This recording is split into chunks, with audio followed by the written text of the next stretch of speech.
The glass towers of Strathmore Industries gleamed in the late afternoon sun, their reflections cutting across the city skyline like blades of light.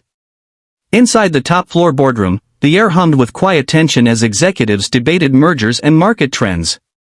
But in a corner of the room, near the wide windows, sat a girl no one seemed to notice. Her name was Lena Strathmore, only daughter of tech magnate Victor Strathmore. At 18, she carried the grace of someone who saw the world differently. Lena had been deaf since birth. Though she read lips fluently and communicated through sign language, the whirlwind pace of her father's empire left little room for careful conversation. Employees offered polite smiles but rarely tried to speak with her.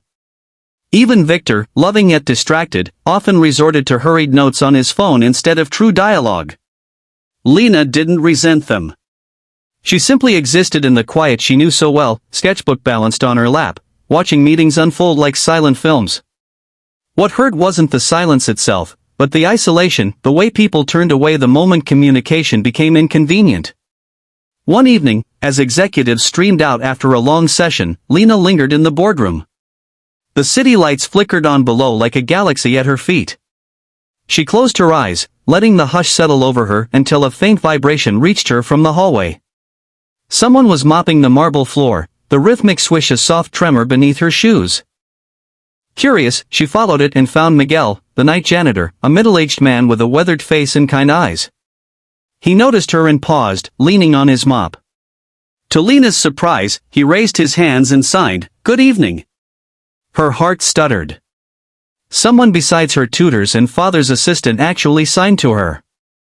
"You know ASL," she signed back, hesitant. Miguel nodded, his smile gentle. "My sister is deaf. Learned for her." In that instant, the vast loneliness of the skyscraper cracked. They spoke with their hands, a flurry of gestures and laughter. Miguel asked about her sketches. She showed him a notebook full of luminous cityscapes. He told her about his childhood in a small coastal town, about the ocean waves that could be heard through touch as they pounded the docks. For the first time in weeks, Lena felt seen. Night after night, she returned. Miguel shared stories of resilience, how his sister fought for education, how he worked 3 jobs to support his family. Lena shared her own frustrations, the constant pity in people's eyes, the pressure of being a billionaire's daughter.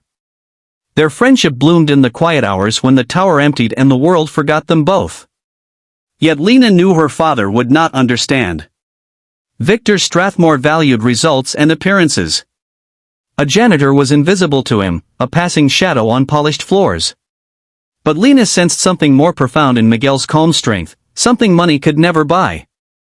Weeks later, Strathmore Industries prepared for a high-stakes investor gala. The building glittered with crystal chandeliers and the scent of roses. Lena stood by her father's side, a decorative presence for photographers. Wealthy guests exchanged rapid conversation around her, their words a blur of moving lips. She felt the old ache of invisibility. But then she spotted Miguel at the edge of the room, pushing a cart of cleaning supplies, unnoticed by everyone else. When their eyes met, he gave a small, conspiratorial nod. A sudden announcement silenced the crowd. Victor Strathmore stepped to the podium, outlining his newest venture, an advanced communication app boasting universal accessibility. Lena listened, a bitter twist forming in her chest. Universal, yet her father had never truly tried to speak her language. When Victor invited his daughter to the stage for a token appearance, Lena walked up, trembling but resolute. The room hushed as she reached the microphone. She looked to Miguel in the back. He signed a simple word, courage. Taking a breath, Lena signed deliberately, her movements graceful and clear. "My name is Lena Strathmore. I am deaf, but tonight I will be heard." Gasps rippled through the crowd. A translator hurried forward to voice her words, but Lena continued, hands flying, "Communication is not about technology. It's about respect. About effort. About seeing the person in front of you." Her father's eyes widened, pride mingling with shock. Investors leaned in, captivated. Lena told them about the janitor who had spoken to her when no one else would, who had reminded her that silence does not mean absence. "Miguel showed me that language is love in motion," she signed. If this company truly believes in accessibility, let us start with our own hearts. The translator's voice wavered with emotion as the audience erupted in applause. Cameras flashed. Victor stepped forward, embracing his daughter as Miguel watched, humble but glowing. After the event, Victor sought out Miguel personally. In the quiet corner of the grand hall, he extended his hand. "Thank you," he said aloud, then awkwardly but earnestly signed the same words. From that night on, the Strathmore empire changed. Sign language classes became part of employee training. Deaf consultants were hired to refine the new app. And Lena, once ignored, became a leading advocate for inclusive design, with Miguel as her trusted advisor and friend. Months later, during a press interview, a reporter asked Lena what had sparked the transformation. She smiled toward the camera and signed, "One person took the time to speak my language. That's all it takes to change the world."